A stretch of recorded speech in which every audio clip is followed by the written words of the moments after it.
Good morning, guys. Dr. Ken Nordberg here again. Anxious to present another hunting seminar by the fireplace here. I'm really looking forward to the days that we can spend time in the woods doing this kind of thing.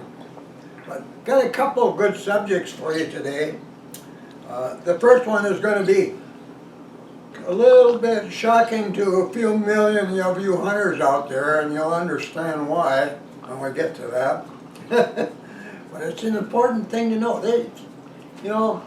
Setting the stage for buck hunting is important. I mean, you need to understand what's going on out there, what you're doing or trying to do. And so today I drew a map with a little more information on it than any I've used in the past. So let's get to the map here, and I'll point out what's in here. Well, first of all, you see this big irregularly shaped area here. It's about a square mile in size, typically the size of a dominant breeding buck's home and breeding range. And so that's outlined in green, this whole area here.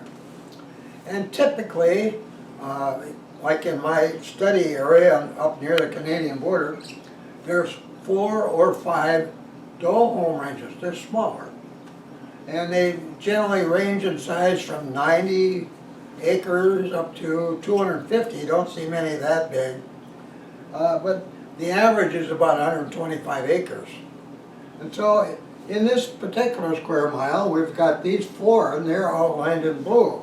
Here's one for about 175 acres in size. Here's one about 90.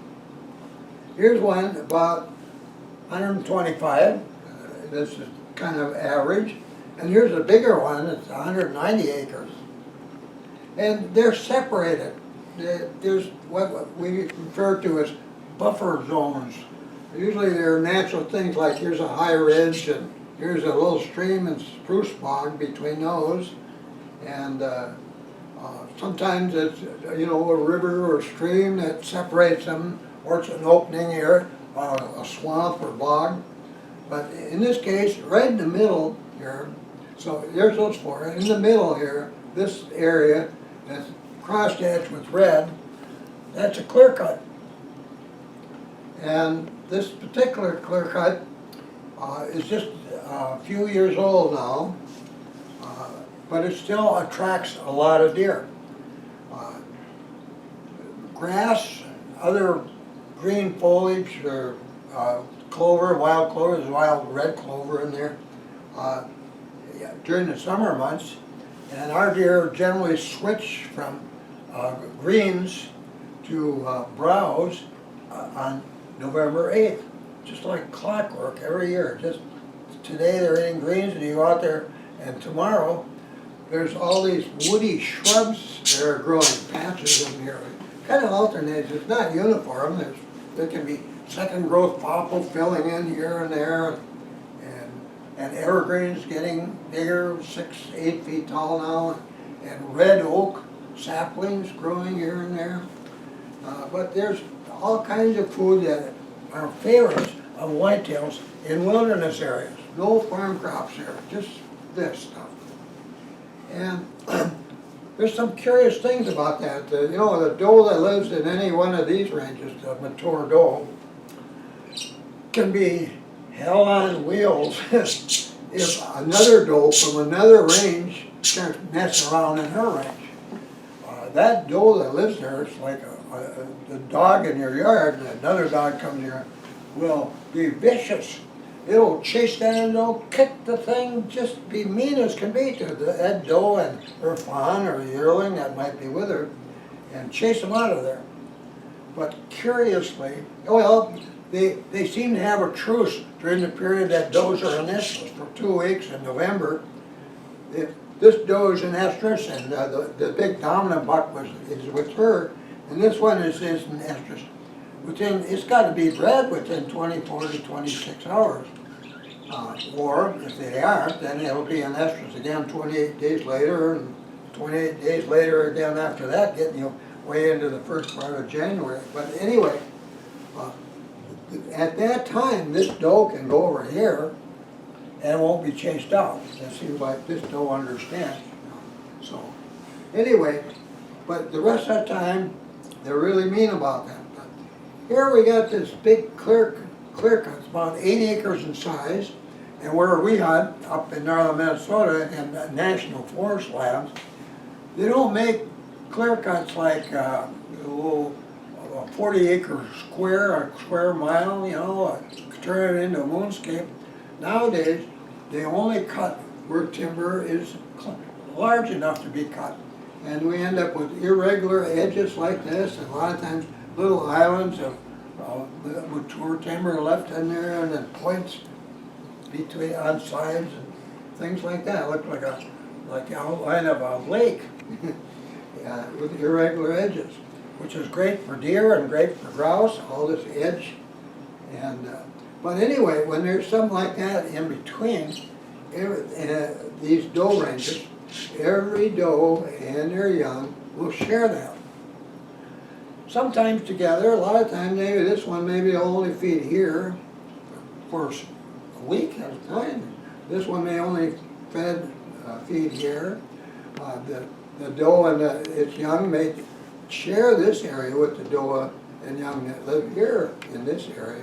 They like these little narrow areas because they're close to cover they can race to if they're being trailed or stalked by wolves. And they can get into that heavy timber and outrun wolves in heavy timber because they can leap over obstacles that the wolves can't leap over. So they like to be close to escape areas. This is a big spruce bog here, but that's a good escape area. Well, anyway, so all these deer share this a lot, but they don't have to. And here's why. You see all the shaded areas in red that in these doe ranges. Those are all feeding areas.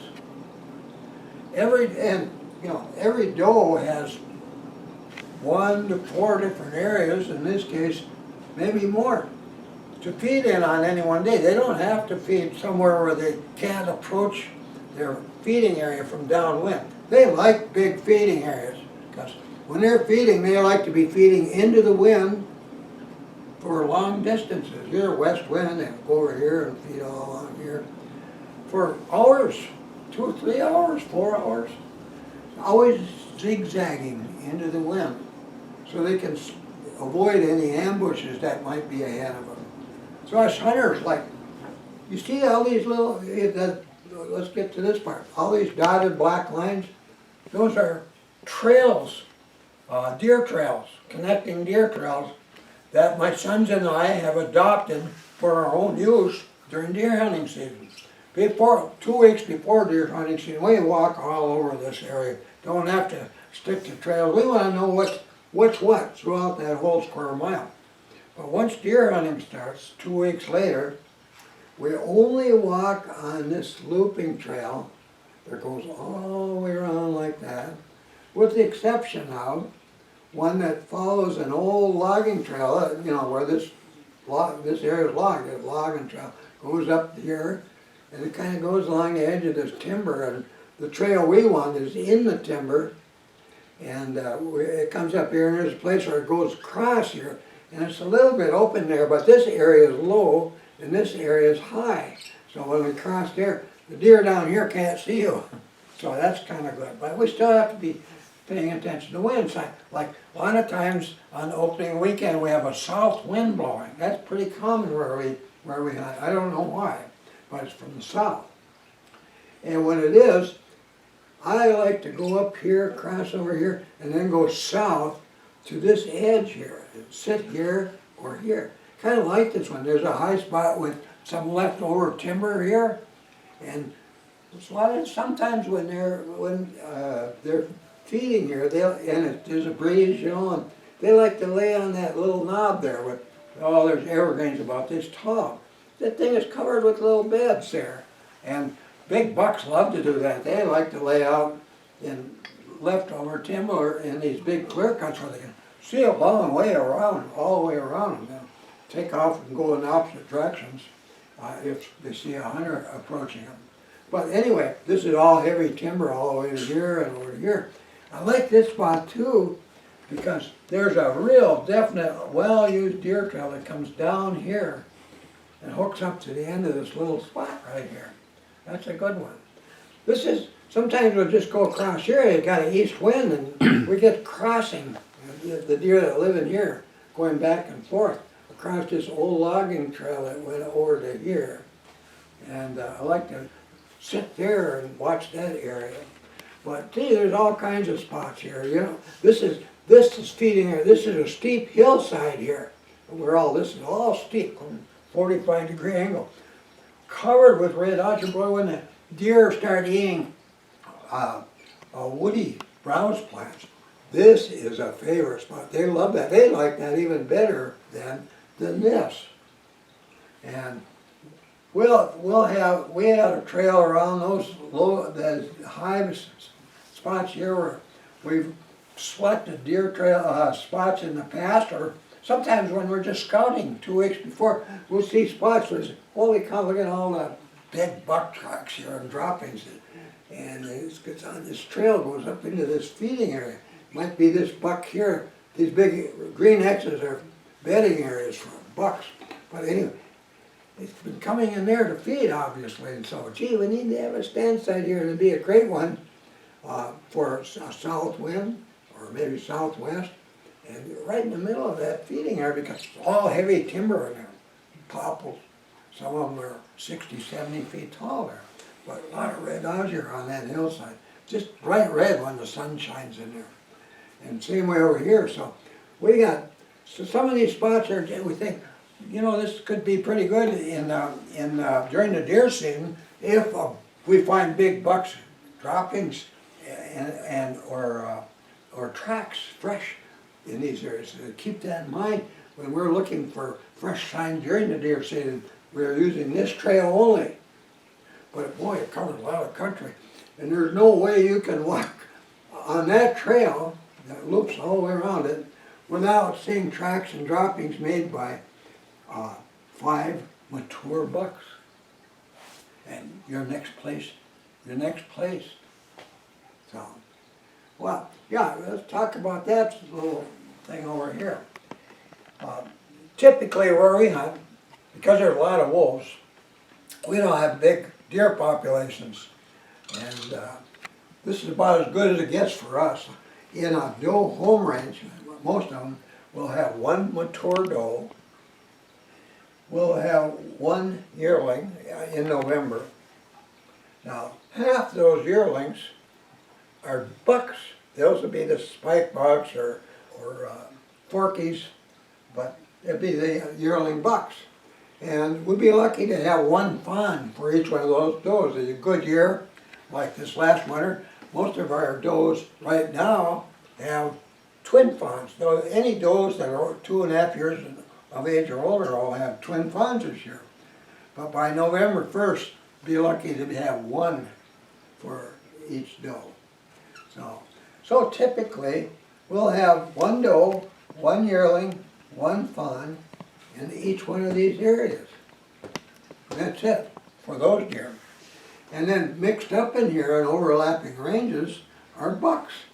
And typically there would be 1 big dominant breeding buck, and this has been a favorite spot right here for big dominant breeding bucks to bed in that area there.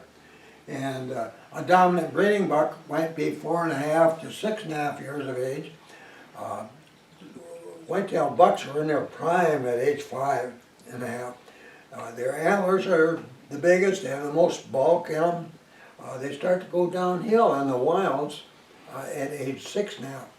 And in all the years we've hunted there since 1990, we've only taken 1 7.5. I took that one. It was a big 13-pointer.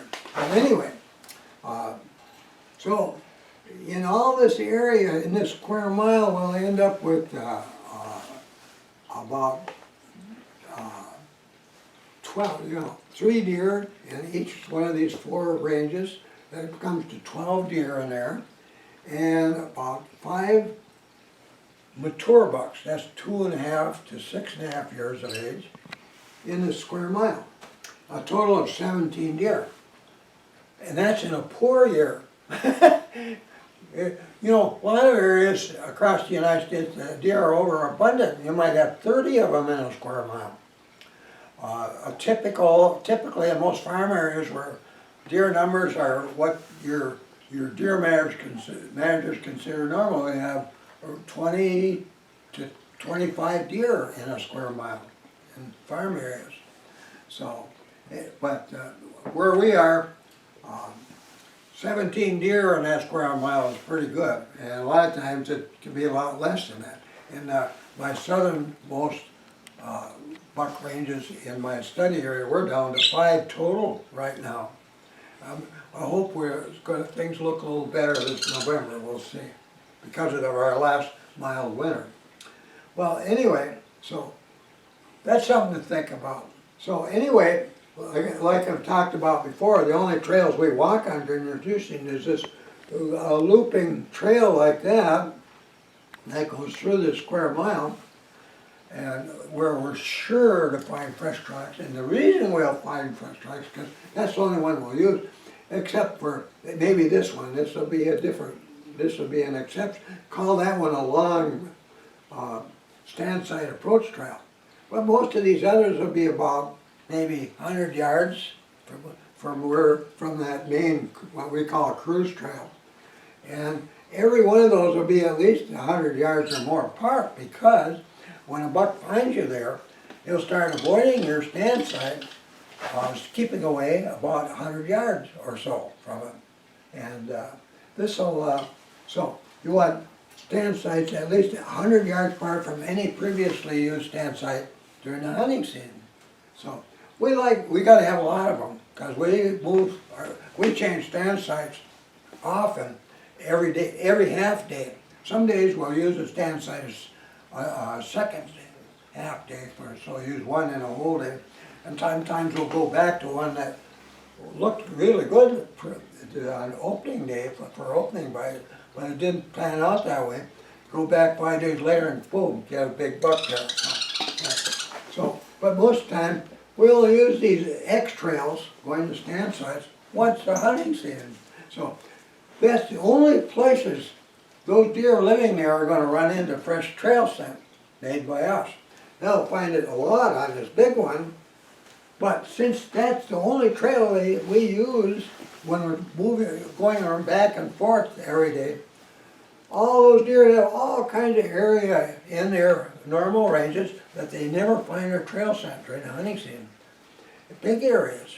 And so they stay put. They find us, but they don't race out unless you shoot at them, or you accidentally jump one, like say 10 yards away, and they bound away their tail up, snorting and all carrying on.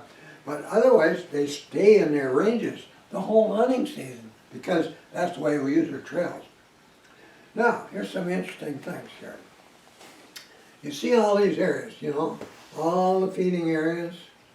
Look at them all over here. And you see all these black X's. These are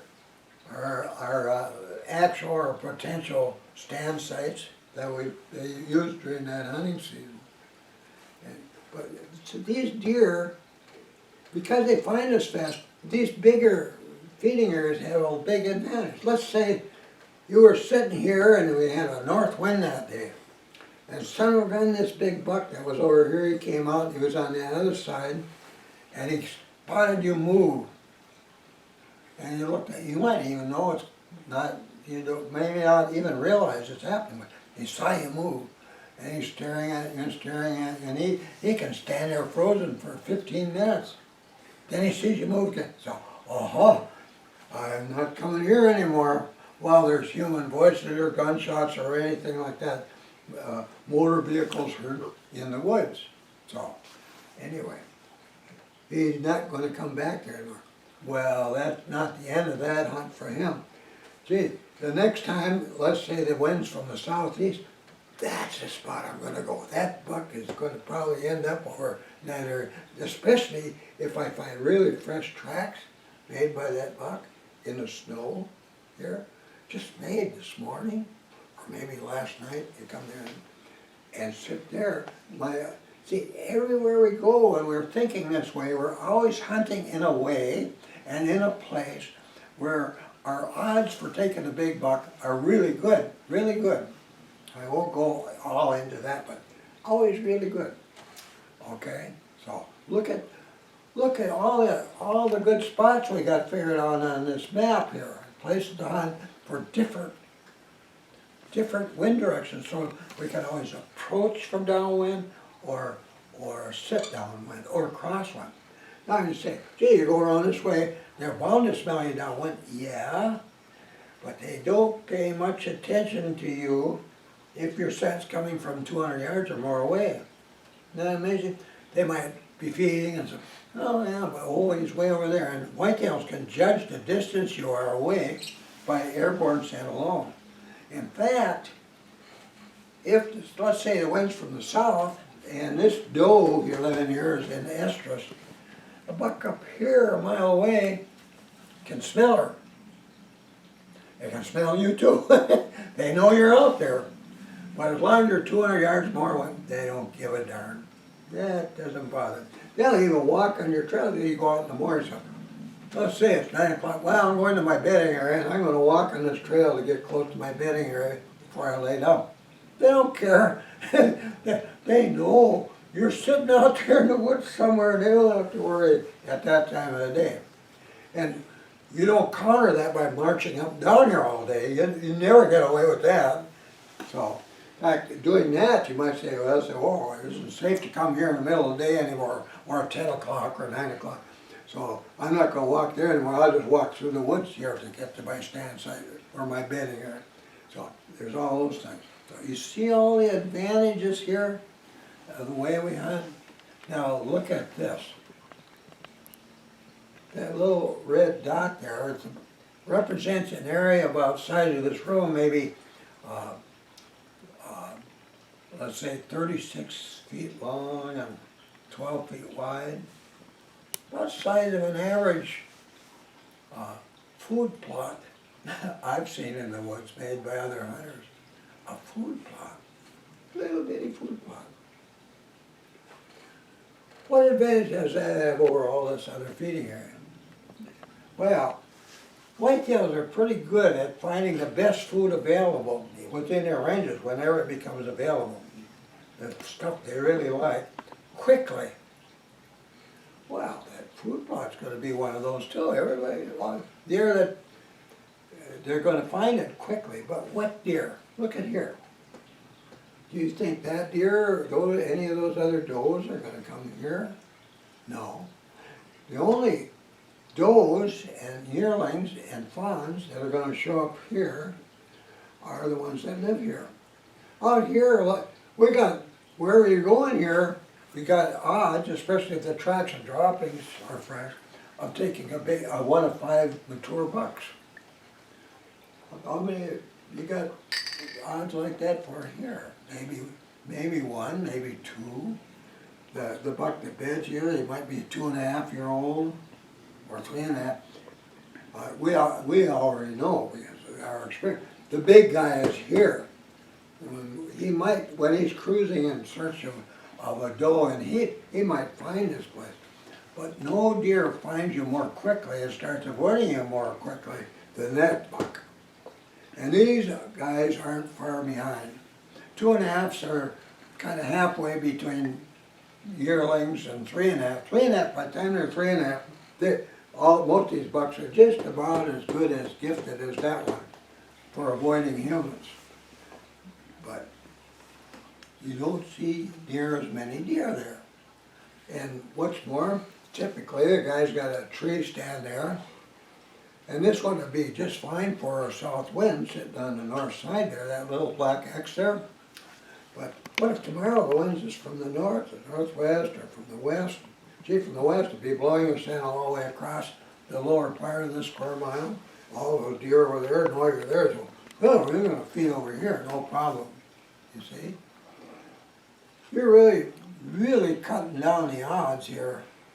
Now you might be lucky on opening morning, but the odds are the big bucks are going to find you before you even realize they're there and start avoiding you already by 10 o'clock that morning, they're not gonna come within 100 yards of that anymore. Somewhere. That's typical of any of those bucks that have to get to a downwind position, or they see you move, or they hear you, or they see you coming to your stand site in the dark, that kind of thing. We're gonna talk about that in a little bit here. But anyway, what advantage has that little food plot got over all that? Huh? This is why I would never hunt that way myself. I might have my odds for getting one will be best the first hour or two in the morning on opening morning. That's about it. From then on, my odds of getting a big buck there would be lousy, except maybe the 24 to 26 hours this mature doe or it's yearling doe, and he might get a chance then. But who knows if that's going to come. It can come on any one day during a 2-week period. Up where we hunt, it starts a little earlier than we're south. Between November 3rd and November 17th. Any one day. But it doesn't mean that they just gotta come there. Maybe the doe, a lot of does that are 2.5 years of age or older are just as smart about tree stands or ground level stands as that big buck there. And they're already avoiding it. And even if it comes here and finds a doe and she's in the heat and they spend 24 hours together, breeding about 4 times during that, feeding together and bedding wherever the doe beds, you still won't see it. So you're really limiting your odds by being in that, next to that one little food plot here for a whole hunting season. My gosh, but there's all this to be taken advantage of, and being close to a big buck every half-day hunt, because always within very fresh tracks or droppings of a mature buck. But not there, you see. One little spot like that, easy to get to, over there, one stand site. Boy, that's not good odds at all, no. So, anyway, that's what I wanted to show you, Always go for the best odds. And where's the best odds? Well, feeding areas, where there are fresh tracks and droppings of a mature buck. And that's where you want to be every day, different ones. Don't wait around to find, don't sit there for 3 days and finally say, oh, I guess they found me and this is not such a good spot anymore. Us Nordbergs, we don't mess around like that. We've learned long ago, if you're hunting within easy shooting distance, downwind or crosswind, a very fresh tracks made by a big buck, adjacent to or within a feeding area, a portion of a feeding area, and you don't see the buck, it's almost sure that the buck has found you already and he knows you're there already. And so you'll be just wasting your time, your valuable hunting time. I mean, you're dealing with deer that are extraordinarily smart about stand hunting. They've been looking at stand hunting since the 1980s. They've seen every trick in the book, all of them, the calls and the lure scents and all those things that people are using, and including food plots or food type baits. They know all about that. Nothing to, well, we don't have to, all we have to do is go over here and eat and stand. We don't even have to get close to where that guy is. So, anyway, but when you hunt like we do, we have great odds for seeing a big buck every half day we hunt. Doesn't always work out. Maybe the guy that made the tracks here the evening before, he found him when we started out to go back to camp. Maybe the next day, this doe over here is in estrus. And now I smell, the buck said, oh, I smell that one, I gotta go over there, so didn't come back here today. That happens. You gotta expect that. It's part of the game. But you don't waste any more time there then. The next half day, maybe you went out and went on the way to camp back in the evening or at noon and go back here about around 11 o'clock. Start around here and say, oh boy, look at these tracks here. That's where I'm running here today. And then further down, say, oh geez, it's been feeding out here. This is where I'm gonna go.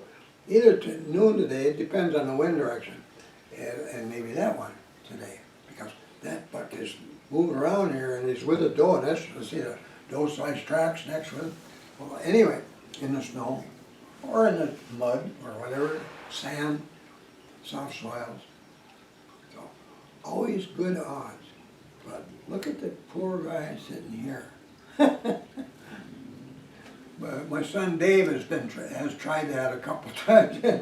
Talk about disappointment. Oh, geez, he got rid of that notion real fast. He doesn't do that anymore.